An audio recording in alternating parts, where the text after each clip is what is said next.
All right, let's take a look at metallic bonding, what it is, and how it works. So as the name suggests, metallic bonding, right? It's the bonding of metal atoms. And it's only metal atoms. It's not non-metals and metals, it's just metal atoms. So let's say we have a metal solid here. Let's say it's iron or something. Doesn't really matter.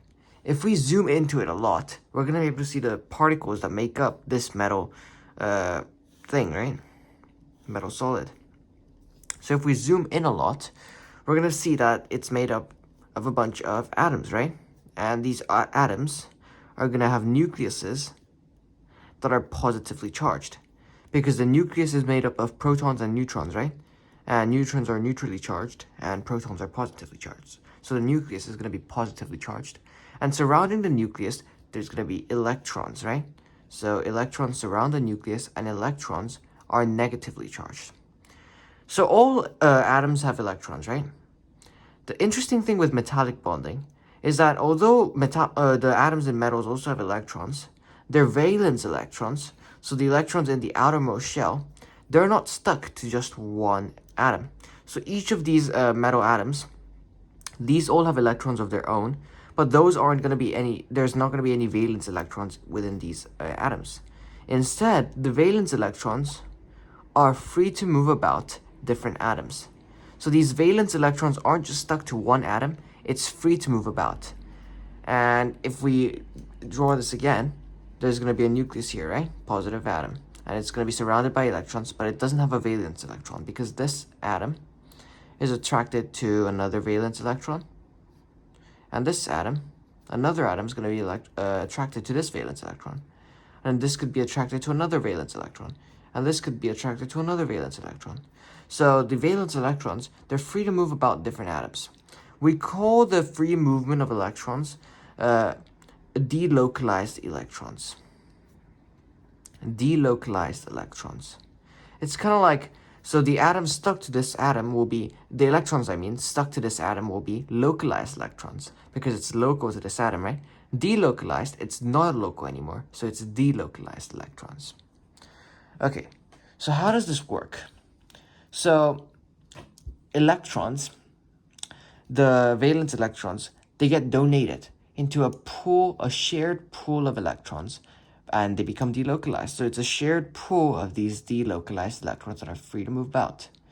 And these valence electrons are shared between multiple atoms and are free to move about, hence becoming delocalized, right? The atoms become positively charged. This is important. The atoms here, they all become ions, and they become positive ions. Why? Because they lost all their valence electrons. Their valence electrons are being donated to the shared pool of electrons. They become delocalized. So they lose their negative electrons, right? So there's going to be more positive electrons than the negative electrons, leading to the ions, the atoms becoming an ion. They become charged, and they become positive because they lost their negative electrons. And since the electrons are delocalized, they can carry electrical current and thermal energy and conduct electricity and heat. Why? In another video, I explained the two things that you need to conduct electricity. You either need one of these things. Number one is you can either have delocalized electrons. So delocalized electrons allows the electrons to carry a charge and move about, right? So option one is delocalized electrons, and the other one is free ions. Free ions just means ions that are free to move about. But these ions aren't free to move about. It's only the delocalized electrons. So metallic bonding, the metals can conduct electricity because they have delocalized electrons. And also, one more thing, some properties about metals. Metals are malleable. So we say metals are strong, right? Because of this electrostatic attraction. So this is called electrostatic. There's an electrostatic attraction between the positive atoms and negative electrons. It's kind of like magnets being attracted. The north and south face, they're attracted to each other, right? It's kind of like that. The opposite charges attract. So these positive atoms, they're attracted to these negative electrons through electrostatic attraction. And that, it's between the positive protons of the nucleus and the negative electrons. And yeah, and that also gives them strength because of this electrostatic attraction. But the thing is, metals are malleable. Now, when I say they're malleable, I'm talking about pure metals only. In the next video, I'll go into alloys, which are a combination of different metals combined together. But this only applies to pure metals. So pure metals, for example, just 100% iron or 100% copper, something like that. Pure metals only. Pure metals are malleable. So how can they be malleable? We all know metals are strong, right? So how can they be malleable? And malleable basically just means being able to be bent or hammered into shapes. How? It's because metals have a regular structure. Because these positive and negative electrons, right? They hold everything together in a regular shape. So for example, we're going to have these atoms arranged like this. And there's going to be another row of these atoms, right? And there could be another row.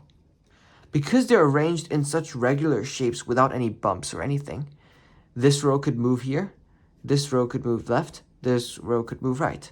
So they're free to slide about, right? When they slide about, they become malleable. That's why pure metals, made up of only one type of atom, so one element, that's why they're malleable. Because the rows of atoms are free to slide about and move. Because of this electrostatic attraction, everything is arranged in a regular structure.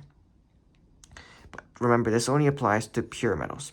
It doesn't apply to a mixture of different metals combined together, which we'll look at in the next video. Thanks for watching this one.